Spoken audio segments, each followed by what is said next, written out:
ಗಣಿನಾಡು ಬಳ್ಳಾರಿ ಜಿಲ್ಲೆಯಲ್ಲಿ ಈ ಬಾರಿ 1.5 ಲಕ್ಷ ಹೆಕ್ಟೇರ್ ಪ್ರದೇಶದಲ್ಲಿ ಕೆಂಪು ಮೆಣಸಿನಕಾಯಿ ಬೆಳೆಯನ್ನು ಬೆಳೆದಿದ್ದಾರೆ.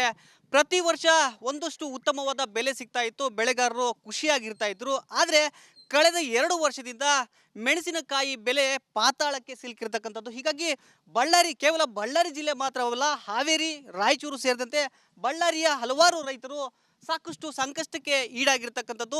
ಇಲ್ಲಿ ರಾಜ್ಯ ಸರ್ಕಾರ ರೈತರ ಕಣ್ಣನ್ನು ಒರೆಸಬೇಕಾಗಿತ್ತು, ಇವರ ಸಮಸ್ಯೆಯನ್ನು ಬಗೆಹರಿಸಬೇಕಾಗಿತ್ತು. ಆದರೆ ಇಲ್ಲಿಯವರೆಗೂ ಆ ಕೆಲಸವನ್ನು ಮಾಡ್ತಾ ಇಲ್ಲ. ಯಾಕಾಗಿ ಅಂದರೆ ಆಂಧ್ರ ಪ್ರದೇಶದಲ್ಲಿ, ಅಂದರೆ ನೆರೆಯ ಆಂಧ್ರ ಪ್ರದೇಶದಲ್ಲಿ ಕೆಂಪು ಮೆಣಸಿನಕಾಯಿ ಬೆಳೆಯನ್ನು ಬೆಳೀತಾರೆ. ಆದರೆ ಅಲ್ಲಿನ CM ರೈತರ ಬಗ್ಗೆ ಕಾಳಜಿಯನ್ನು ಇಟ್ಕೊಂಡು ಸೆಂಟ್ರಲ್ ಗೌರ್ಮೆಂಟ್ಗೆ ಹೋಗಿ ನಮ್ಮ ರೈತರಿಗೆ ಬೆಂಬಲ ಬೆಲೆಯನ್ನು ಕೊಡಬೇಕು ಅನ್ನುವ ನಿಟ್ಟಿನಲ್ಲಿ ಸೆಂಟ್ರಲ್ ಗೌರ್ಮೆಂಟ್ನ ಜೊತೆ ಮಾತನಾಡಿ ಅಲ್ಲಿ 11,789 ರೂಪಾಯಿ ಕ್ವಿಂಟಲ್ಗೆ ಬೆಂಬಲ ಬೆಲೆಯನ್ನು ಕೊಡಿಸ್ತಾ ಇದ್ದಾರೆ. ಆದರೆ ನಮ್ಮ ರಾಜ್ಯದಲ್ಲಿ ಗ್ಯಾರಂಟಿ ಯೋಜನೆಗಳ ವಿಚಾರವಾಗಿ, ಜೊತೆಗೆ ಸಚಿವ ಸ್ಥಾನಗಳ ವಿಚಾರವಾಗಿ, ಜೊತೆಗೆ ಹಗರಣಗಳ ವಿಚಾರವಾಗಿ ಪದೇ ಪದೇ ದೆಹಲಿಗೆ ಹೋಗ್ತಾ ಇರತಕ್ಕಂಥ ಜನಪ್ರತಿನಿಧಿಗಳು ಇಲ್ಲಿಯವರೆಗೂ ರೈತರ ನೆರವಿಗೆ ಬಂದಿಲ್ಲ. ಹೀಗಾಗಿ ರೈತರು ಸಂಕಷ್ಟಕ್ಕೆ ಈಡಾಗಿದ್ದಾರೆ. ಈಗ ನಮ್ಮ ಜೊತೆ ಬಳ್ಳಾರಿಯ ರೈತರಿದ್ದಾರೆ, ಅವ್ರನ್ನ ಮಾತನಾಡಿಸ್ತೀನಿ, ಏನು ಹೇಳ್ತಾರೆ ಅಂತ ಕೇಳೋಣ. ಸರ್, ಈಗ ನೀವು ಕೇಳ್ತಾ ಇರ್ತಕ್ಕಂಥ ಬೆಂಬಲ ಬೆಲೆಯನ್ನು ಇಲ್ಲಿಯವರೆಗೂ ಕೊಡಲ್ಲ ಅಂತ ಅಂದರೆ ಕೇಳಿದ್ದೀರಾ, ಆದರೆ ಇಲ್ಲಿವರೆಗೂ ಕೊಟ್ಟಿಲ್ಲ. ಕೊಡದೆ ಹೋದರೆ ಮುಂದೆ ಏನು ಮಾಡ್ತೀರಾ? ನೆರೆಯ ಆಂಧ್ರ ಪ್ರದೇಶದಲ್ಲಿ ಯಾವ ರೀತಿಯಾಗಿ ಜಾರಿ ಮಾಡಿದ್ದಾರೆ ಅಂತ ಗೊತ್ತು, ಅದ್ರ ಬಗ್ಗೆ ಏನು ಹೇಳ್ತೀರಾ? ಸರ್, ನಾವು ಮುಂದೆ ಹೋರಾಟ ನಮಗೆ ಅನಿವಾರ್ಯ. ಈ ಒಂದು ಬೆಂಬಲ ಬೆಲೆ ನಮಗೆ ಸಿಕ್ಕಿಲ್ಲ ಅಂದರೆ ನಾವು ಒಂದು ಆತ್ಮಹತ್ಯೆ ಮಾಡ್ಕೋಬೇಕು ರೈತರು, ಇಲ್ಲ ಹೋರಾಟ ಮಾಡಬೇಕು. ಎರಡೇ ನಮ್ಮ ಹತ್ರ ಇರೋವಂಥ ಒಂದು ದಾರಿ. ಆ ಎರಡೂ ದಾರಿನ ನಮ್ಮ ಮೆಣಸಿನ್ಕಾಯಿ ಬೆಳೆದಂಥ ರೈತರ ಜೊತೆ ಇನ್ನೂ ಕೂಲಂಕುಷವಾಗಿ ಚರ್ಚೆ ಮಾಡಿ ಮುಂದಿನ ಏನು ಯಾವ ಥರ ಇದನ್ನು ನಾವು ತಗೊಂಡು ಹೋಗಬೇಕು ಅತಿ ಶೀಘ್ರದಲ್ಲೇ ಮಾಡಬೇಕು. ಇದು ಯಾವುದೇ ರೀತಿ ನಾವು ಲೇಟ್ ಮಾಡಿದ್ರೆ ಕೂಡ ರೈತರು ಭಾಳಷ್ಟು ತೊಂದರೆ ಒಳಗಾಗುವಂಥ ಪರಿಸ್ಥಿತಿ ಬರ್ತದೆ. ನಾವು ಕೇಳ್ಕೊಳ್ಳೋದಿಷ್ಟೇ, ಇಲ್ಲಿನ ಜನಪ್ರತಿನಿಧಿಗಳು, ನೀವೇ ನಿದ್ದೆ ಮಾಡ್ತಾ ಇದ್ದೀರಾ? ನಿಮಗೆ ಗೊತ್ತಿಲ್ಲ? ನೀವು ರೈತರು ಓಟ್ ಹಾಕ್ಸ್ಕೊಳ್ಳೋವಾಗ ನಿಮಗೆ ಗೊತ್ತು ಯಾವ ಥರ ನಾವು ಓಟ್ ಹಾಕ್ಸ್ಕೊತೀವಿ ಎಲ್ಲ ನಿಮಗೆ ಗೊತ್ತಿದೆ. ಇಲ್ಲಿ ಮೆಣಸಿನ್ಕಾಯಿ ಬೆಳೀತಾರೆ, ಇವ್ರು ರೈತರ ಪರಿಸ್ಥಿತಿ ಇಲ್ಲಿವರೆಗೂ ಕೂಡ ಎಲ್ಲಿ ಕೂಡ ಅವರು ನಮ್ಮ ಬಗ್ಗೆ ಕೇಳುವಂಥ ಒಂದು ಸೌಜನ್ಯಕ್ಕಾದರೂ ನಮ್ಮನ್ನು ಯಾರೂ ಕೇಳಿಲ್ಲ. ಇವತ್ತು ನಾವೇ ಬಂದಿದ್ವಿ. ನಾವು ಈ ಥರ ಆಂಧ್ರ ಪ್ರದೇಶದಲ್ಲಿ ಕಳೆದ ವಾರದಿಂದ ನಡೀತಿರುವಂಥ ಒಂದು ಬೆಳವಣಿಗೆಗಳನ್ನ ನೋಡ್ಕೊಂಡು ನಾವು ಇವತ್ತು ಸಂಸದರು ಮತ್ತು ಶಾಸಕರು ಸಿಕ್ಕರು ಕೂಡ ಶಾಸಕರ ಹತ್ರ ಕೂಡ ನಾವು ಮಾತಾಡಿ ಈ ಒಂದು ಪರಿಸ್ಥಿತಿನ ನಾವು ಅರ್ಥ ಮಾಡಿಸಿ ನಮ್ಮ ಬಗ್ಗೆ ಕೂಡ ಹೋರಾಟ ಮಾಡಿರಿ, ನೀವು ಕೂಡ ಅದೇ ಥರ ಆಂಧ್ರ ಪ್ರದೇಶದಲ್ಲಿ ಯಾವ ಥರ ಸಂಸದರು ಇವರೆಲ್ಲರೂ ಮಾಡ್ತಾಯಿದ್ದಾರೆ, ಈ ಒಂದು ವಿಚಾರಗಳನ್ನ ಇಟ್ಕೊಂಡು ನಾವು MP ಅವ್ರ ಹತ್ರ ನಾವು ಕೇಳ್ತೀವಿ. ಅವರು ಏನಾದರೂ ನಮಗೆ ಸ್ಪಂದಿಸಿದ್ರೆ ಪರವಾಗಿಲ್ಲ, ಸ್ಪಂದಿಸಿಲ್ಲ ಅಂದರೆ ನಮ್ಮ ಮುಂದಿನ ನಡೆ ಏನಿದೆ ಅದನ್ನೆಲ್ಲ ರೈತರ ಜೊತೆ ಕೂತ್ಕೊಂಡು ಚರ್ಚೆ ಮಾಡಿ ಅತಿ ಶೀಘ್ರದಲ್ಲಿ ಹೋರಾಟವನ್ನು ರೂಪಿಸ್ತೀವಿ. ಸರ್, ಈಗ ನೀವು ಎಷ್ಟು ಮೆಣಸಿನಕಾಯಿ ಬೆಳೆಯನ್ನು ಬೆಳೆದಿದ್ದಾರೆ, ಎಷ್ಟು ಎಕರೆಯಲ್ಲಿ ಬೆಳೆದಿದ್ದಾರೆ, ಎಷ್ಟು ಖರ್ಚಾಗಿದೆ? ಈ ರೀತಿ ಲಾಸ್ ಆದರೆ ಮುಂದೆ ಹೆಂಗೆ ಪರಿಸ್ಥಿತಿ? ಸರ್, ಇವಾಗ ನಮ್ಮದು 10 ಎಕರೆ ಬೆಳೆಸಿದ್ದೀನಿ. 25 ಲಕ್ಷ ಆಗಿದೆ ಖರ್ಚು ಎಲ್ಲ ಟೋಟಲು. ಆಮೇಲೆ ನಾವು ಒಂದು 20 ದಿವಸ ಆಯಿತು ಕಣದಲ್ಲಿ ಹಾಕಿ. ಅದೂ ಈ ಭಾಳ ದಿವಸ ಒಂದು 30 ದಿವಸ ಅಂದರೆ ಲಾಸ್ಟ್ ಅಂದರೆ ಎಲ್ಲ ಶೇಡ್ ಆಗಿಬಿಡ್ತಾವೆ, ಅಂದರೆ ಬೆಳಗಾಗಿಬಿಡ್ತಾವೆ, ಅದು ಮಾರ್ಕೆಟಿಂಗ್ ಆಗೋದಲ್ಲ. ಇಲ್ಲಿದ್ರೆ ಇನ್ನೊಂದು ಆಪ್ಷನ್, ಇದು ನಾವು ಮಾರಾಟ ಮಾಡಿಲ್ಲ ಅಂದರೆ ಶೀತಲ ಗೃಹಗಳಲ್ಲಿ ತಗೊಂಡೋಗಿ ಇಡ್ಬೇಕು ಅದನ್ನ ಅಷ್ಟೇ. ಯಾವುದೂ ಅದನ್ನು ಹೊರಗಡೆ ಹೆಂಗಿದೆ ಇಡೋದಿಲ್ಲ. ಅದಕ್ಕೊಂದು ಕ್ವಿಂಟಲ್ಗೆ 1-2 ಸಾವಿರ ಖರ್ಚು ಬರುತ್ತೆ ಟ್ರಾನ್ಸ್ಪೋರ್ಟ್ ಎಲ್ಲ.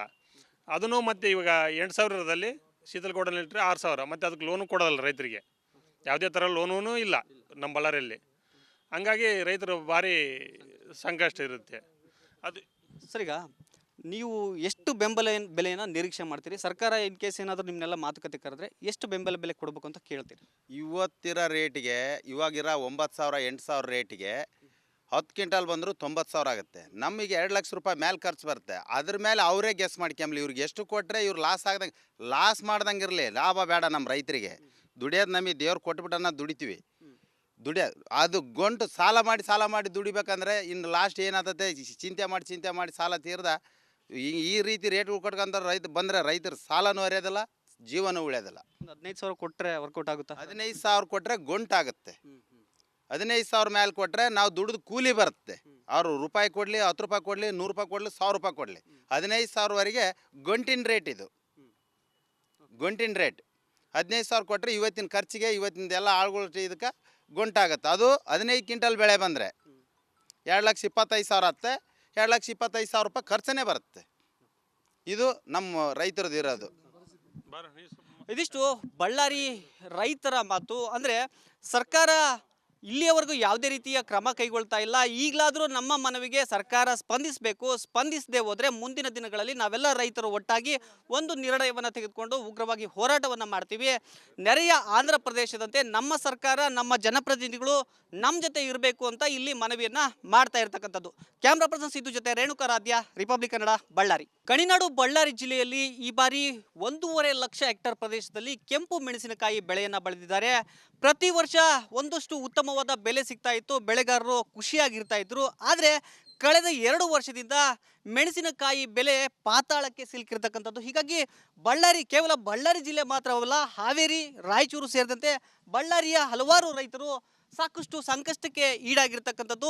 ಇಲ್ಲಿ ರಾಜ್ಯ ಸರ್ಕಾರ ರೈತರ ಕಣ್ಣನ್ನು ಒರೆಸಬೇಕಾಗಿತ್ತು, ಇವರ ಸಮಸ್ಯೆಯನ್ನು ಬಗೆಹರಿಸಬೇಕಾಗಿತ್ತು. ಆದರೆ ಇಲ್ಲಿಯವರೆಗೂ ಆ ಕೆಲಸವನ್ನು ಮಾಡ್ತಾ ಇಲ್ಲ.